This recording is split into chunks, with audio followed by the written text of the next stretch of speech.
Hello, every pony, and thank you for tuning in to the very first episode of Harmonize from iBrony Radio. I'm your host, LimitlessHate. Yeah, LimitlessHate.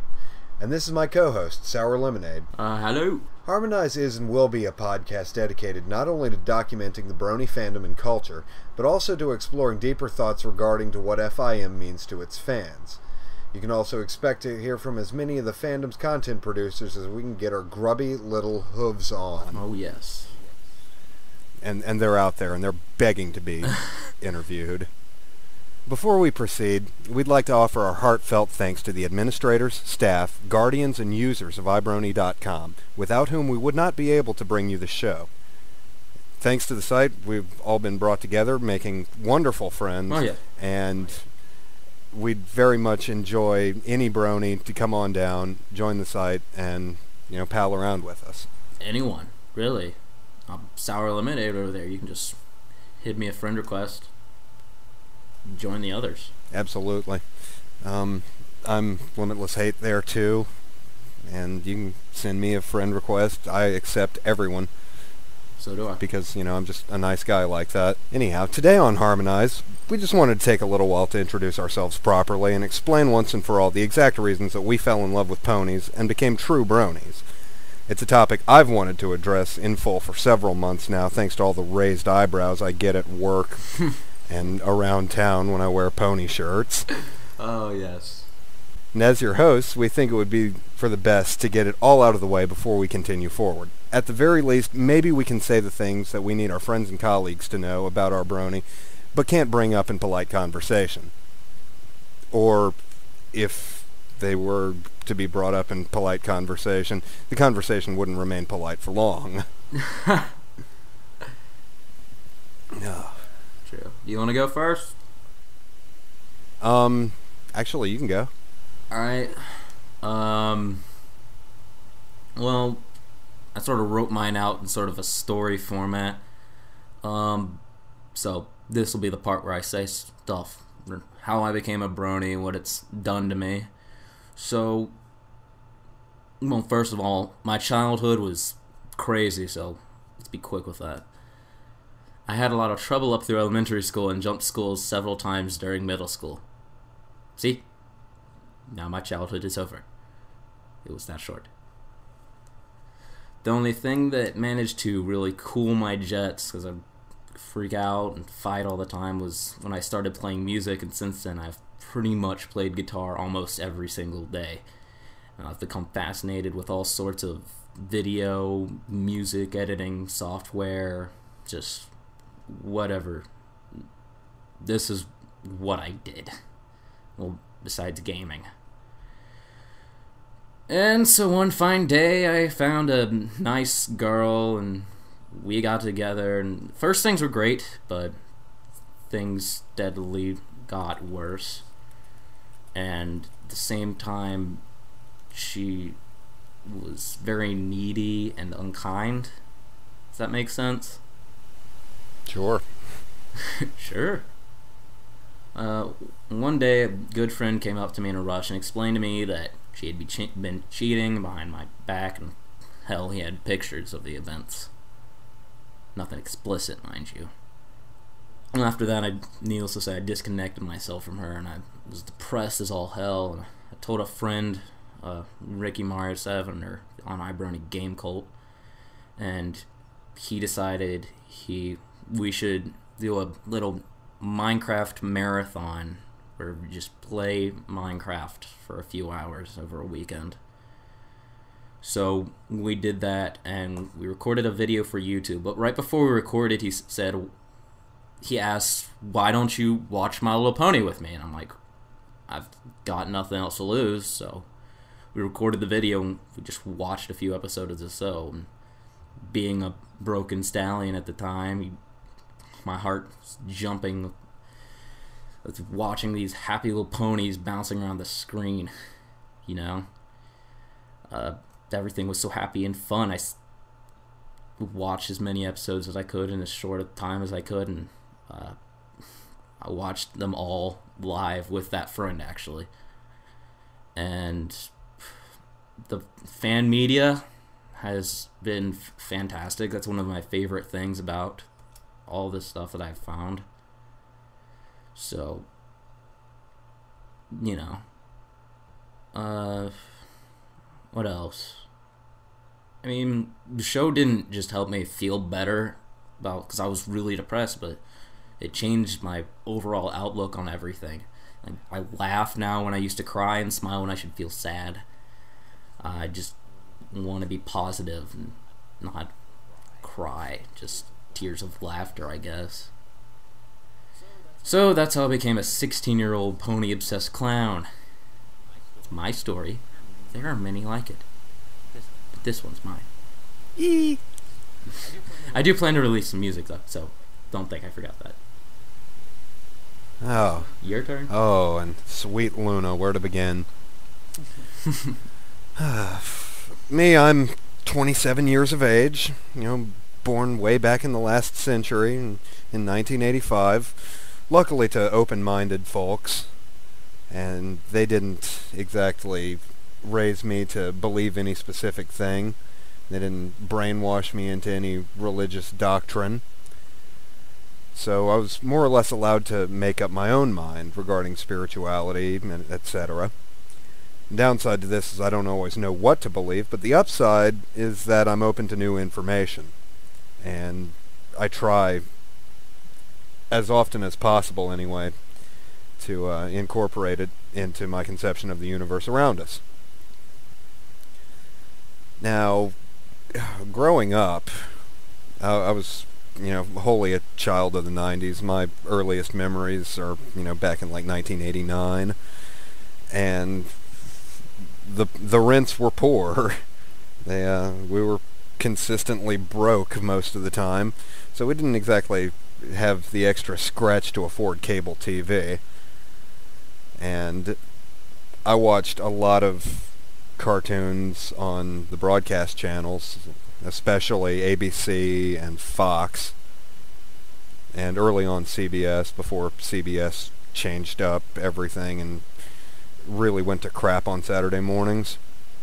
I paid particular attention to the last golden age of broadcast cartoons, especially the stuff from Disney like DuckTales, Darkwing Duck, Tailspin, Chip and Dale's, Goof Troop, Winnie the Pooh, and a lot of the good stuff from Warner Brothers. Warner Brothers was turning out some amazing stuff at the time too, in response to Disney. Specifically Tiny Toons, Batman, Looney Tunes reruns, of course, every Saturday morning, 11 o'clock sharp, and especially Animaniacs and its spin-offs like Pinky and the Brain and Freakazoid. Other standouts included Garfield and Friends, Eek the Cat, Teenage Mutant Ninja Turtles, The Real Ghostbusters. So, needless to say, it really broke my heart as the empires these shows built just fell into disrepair by about 2003. Saturday mornings and afternoons immediately after school, these were sacred times. I mean, they made my heart smile, and it was just a real shame. I also came up watching a lot of Star Trek, grew up watching a lot of sci-fi, loved Star Trek, loved Stargate and Doctor Who, and the way Roddenberry explained humanity in the 23rd century or wherever TNG was set, it spoke to my heart because of what we could be as a race if we all just worked together towards the same end. Anyhow, years passed, cartoons died, and they took a little part of me with them. Anyhow, time wore on. I got my heart broke, lost loved ones to illness and death, and kind of started really taking note of a lot of societal hypocrisy. And smart guy like me, what am I going to do but get a bit of a thick skin? I became a cynic. It was awful. And growing up in the South, specifically in South Louisiana, it sucks because prejudice, ignorance, homophobia, and hatred just run rampant. And what's worse is there's not much to actually do. I hope you like movie theaters and bowling alleys, because that's what we got. Oh, God. Instead of griping about the wrongdoings of society, I'll just cut to the chase and tell you that I rather withdrew. Didn't really want to have anything to do with it then, still don't really. But as you're about to find out, a certain cartoon kind of changed that for me. Anyhow, about a year ago, on one of my regular sojourns throughout the internets, the words My Little Pony kept popping up across several websites I frequent, like GameFAQs and Joystick, and not only was I surprised that MLP was back for another round, people were actually talking about it. Now, this is the sort of thing that was, relegated to, your doll collectors, because they were the only people who'd really take this franchise and the associated toy line seriously. I did a bit of research, and I found out there was a new generation of the show, rolled my eyes at the tagline, "Friendship is Magic," but my interest was piqued by the fans' reports of the stunning animation and humor, as well as the show's pedigree. I'd seen and enjoyed both Powerpuff Girls and Foster's Home for Imaginary Friends. So, open-minded as always, and hungry for good, funny cartoons, I gave it a shot. And Ponies shoot back. The opening two-parter was a fun introduction to the diverse characters and their unique and well-fleshed-out universe, as well as a breath of fresh air in that this girly little show had some high-stakes conflict within it. I certainly enjoyed the premiere, and though I wasn't yet hooked, I could see no reason not to continue. The Ticketmaster and especially Applebuck season drove the point home to me that the show's writers loved to make the viewer laugh. Every episode was fun and beautiful, but when I got to winter wrap-up, it was over for the old me. That song dragged the old me out back behind the shed and shot him. It's a bit rough, but okay. He deserved it. He was a jerk.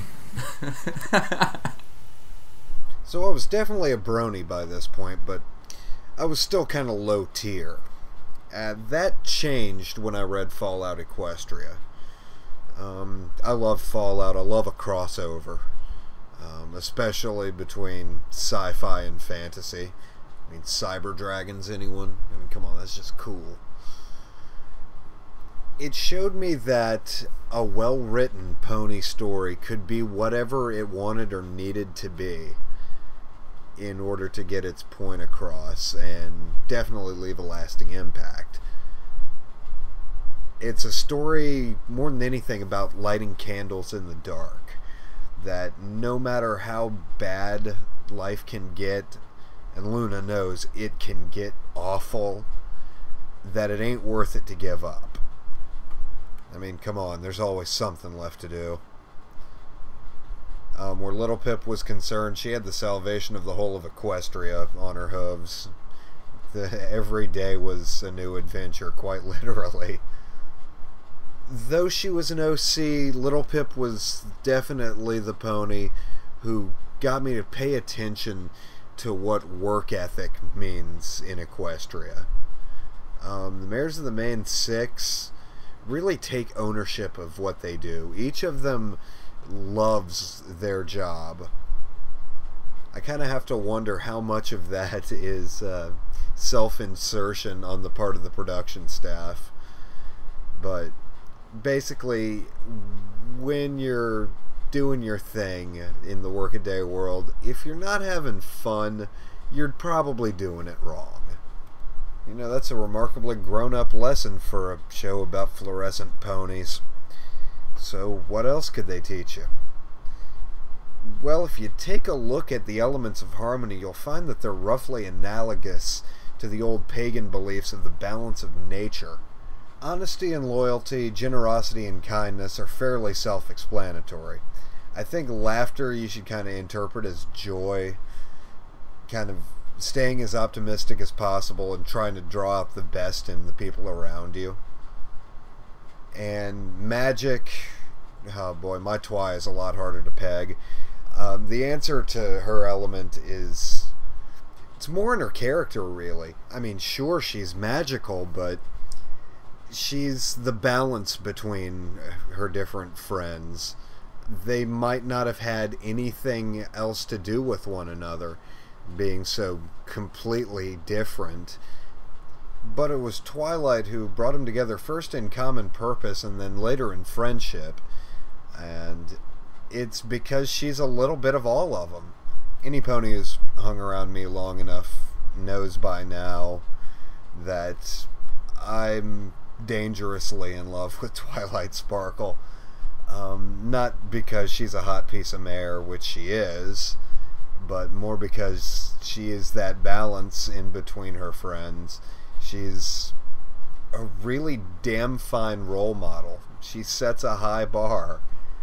Long story short, Twilight Sparkle and Company changed my outlook on life, flipping it around practically by 180 degrees. A year ago, I didn't attack my days, I survived them. I didn't take ownership of what I was doing.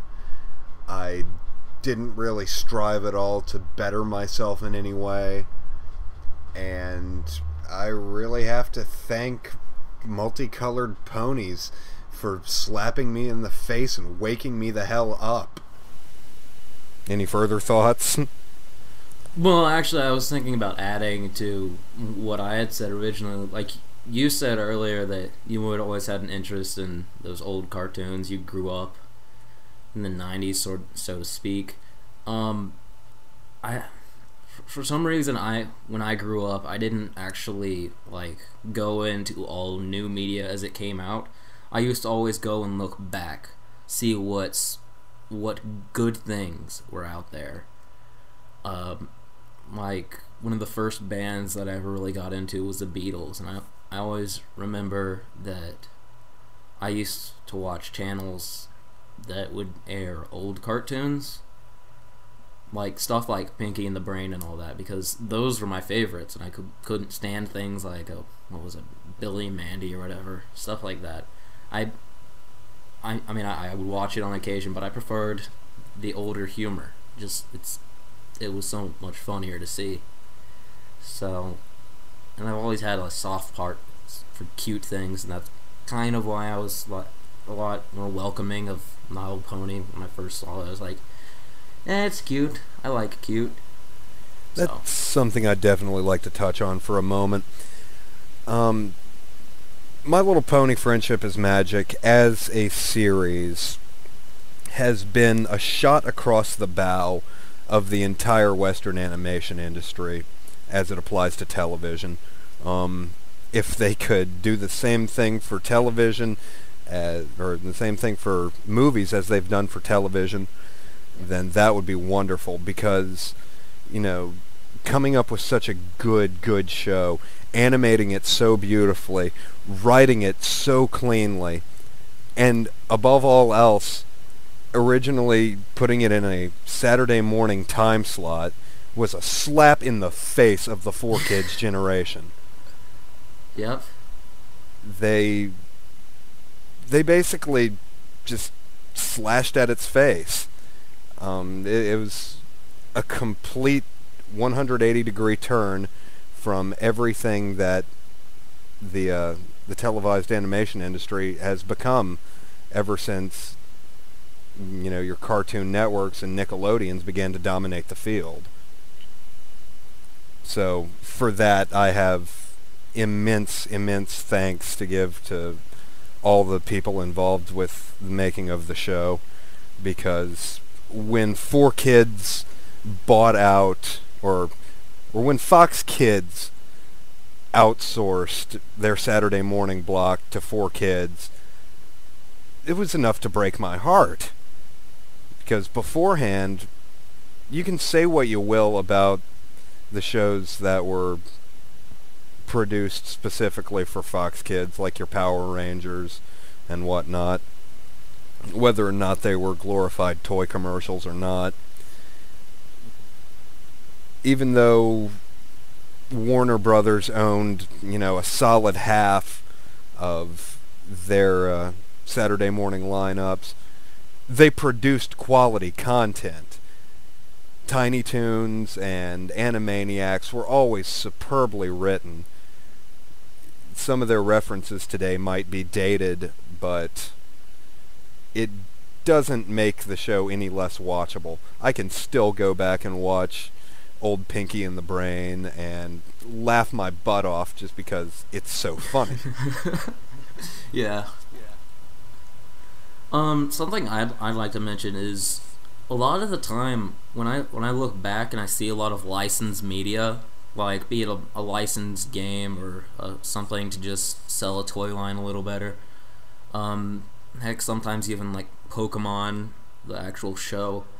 I always found that licensed media can be good, but it's not always as good. It really depends on what choices the people are allowed to take. And that's one of the things I think they did well with My Little Ponies. That they actually said, okay, you have some amazing ideas. We're just going to let you go just wild.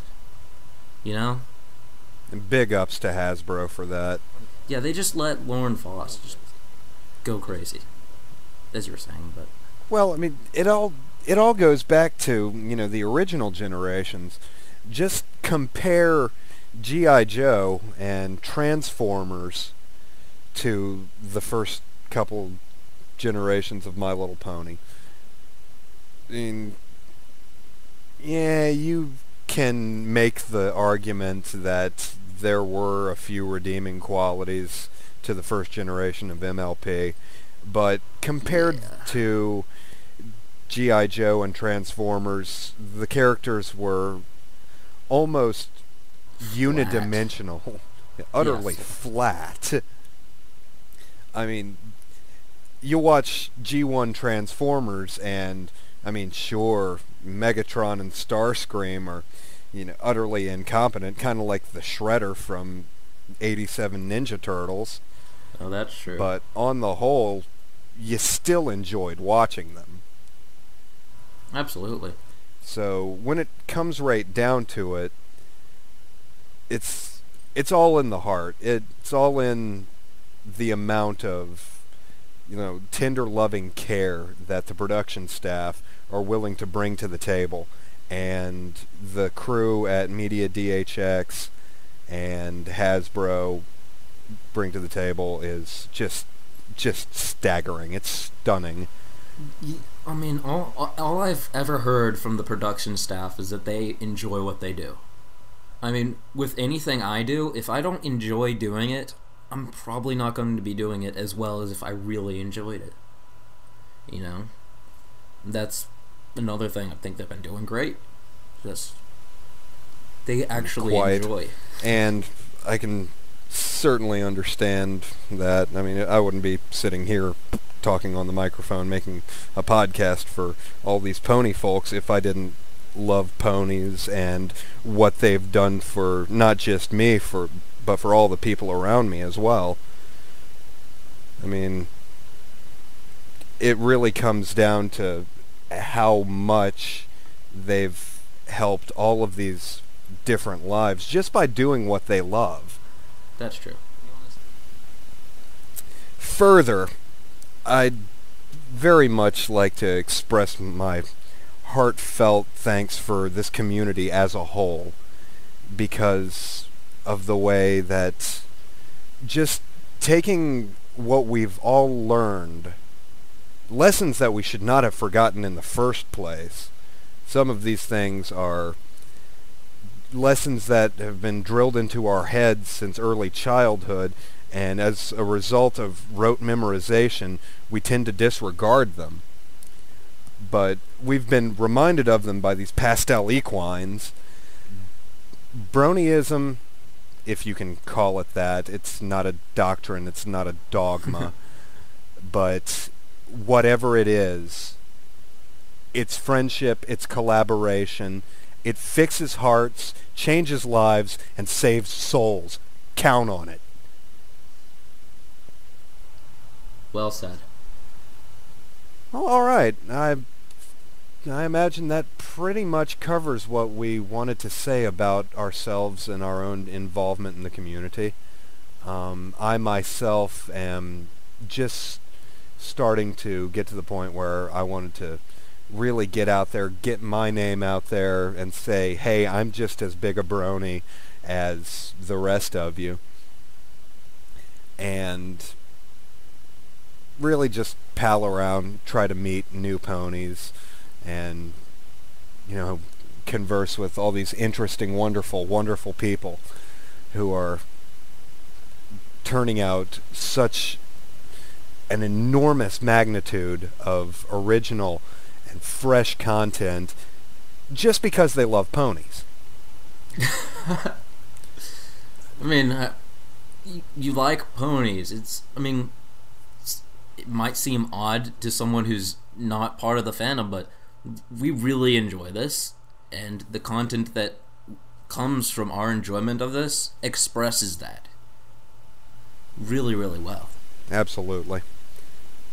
From all the fan fiction to the art and the music. Oh, sweet Luna, the music.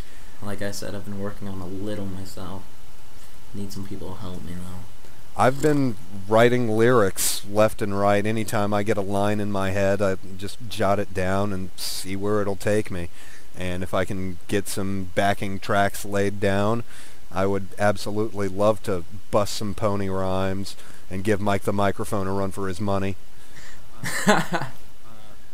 Like we said, we should be probably winding this down now, so any real last words, last things you'd like to say? If you have anything at all to share with us, we would absolutely love to hear from you. Jot it all down in the comments box. We will be paying attention. We'll try to continue the conversation at the least. So, like, if you found something interesting and you'd like to expand upon it, yes, if we've feel free. Sparked your imagination at all or given you a thought that you'd like to share with us, please, by all means, please comment. Away from YouTube, you can shoot us an email at ibronyradio@gmail.com. You can follow us on Twitter at ibronyradio. You can visit our website at ibronyradio.com. Are you sensing a pattern here? Or if you feel so inclined, you can check out our YouTube channels. Mine's LimitlessHate, and you can also see some of my pony-related playlists, musical picks, and other assorted errata at Dead Metal BR. YouTube, I'm Fur Group, and on iBrony, Sour Lemonade. You can find me there or at Deviant Artist Fur Group. From me, LimitlessHate, wink wink nudge nudge, and me, Sour Lemonade. Thank you for tuning in. We will see you very soon.